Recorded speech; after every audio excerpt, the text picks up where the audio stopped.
অবাধ, সুষ্ঠু ও নিরপেক্ষ নির্বাচনের প্রতিশ্রুতিতে বদ্ধপরিকর অন্তর্বর্তীকালীন সরকার। নির্বাচন ঘিরে যে কোনো অপ্রীতিকর ঘটনা এড়াতে কঠোর তৎপরতায় থাকবে আইনশৃঙ্খলা বাহিনী। নৌপথে কোস্টগার্ড আর সীমান্তবর্তী এলাকায় বিজিবি সদস্যরা মোতায়েন থাকবে। বুধবার সুনামগঞ্জে এক সংবাদ সম্মেলনে বিজিবি জানিয়েছে, জেলার সীমান্ত এলাকার ভোট কেন্দ্রগুলোতে আইনশৃঙ্খলা পরিস্থিতি স্বাভাবিক রাখতে দায়িত্ব পালন করবে ২৮ বিজিবি সদস্যরা। ৫টি সীমান্ত উপজেলায় সার্বক্ষণিক নজরদারিতে থাকবে বর্ডার গার্ড বাংলাদেশ।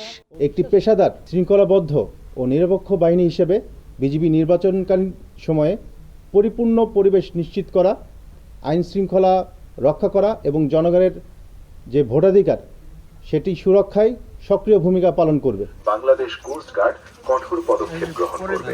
এদিকে দেশের উপকূল ও দুর্গম চরাঞ্চলে নিরাপত্তায় নিয়োজিত থাকবে বাংলাদেশ কোস্ট গার্ড। চাঁদপুর সদরের মেঘনার দুর্গম চরাঞ্চলে সংবাদ সম্মেলন করে কোস্ট গার্ডের ঢাকা অঞ্চলের প্রধান কমান্ডার ইমতিয়াজ হোসেন জানান, ভোটের আগে ও পরে ভোটারদের নিরাপত্তা নিশ্চিতে প্রস্তুত কোস্ট গার্ড। ভয়ভীতির ঊর্ধ্বে থেকে তারা এখানে এসে ঠিকমতো ভোটটা দিতে পারে, এটাই আমাদের কাজ।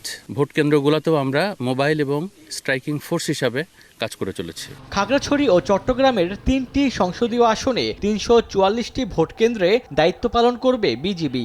অবৈধ অস্ত্র ও সন্ত্রাসী কার্যক্রম প্রতিরোধ এবং ভোটের পরিবেশ আশঙ্কামুক্ত রাখতে বেস ক্যাম্প করে কেন্দ্রভিত্তিক নিরাপত্তা, বিশ্বায়িত K9 ডগ স্কোয়াড মোতায়েন, হেলিকপ্টার ও কুইক রেসপন্স টিম গঠনের কথা জানায় ৪৩ বিজিবির অধিনায়ক।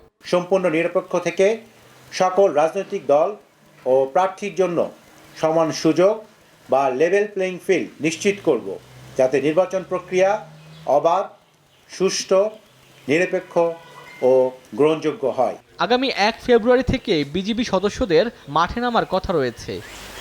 ওমর ফারুক, সময় সংবাদ। কি বুকে বাংলাদেশ আর হাতে বিদেশি? এই যে হোয়াইট প্লাস প্রো সেনসিটিভ স্কয়ারের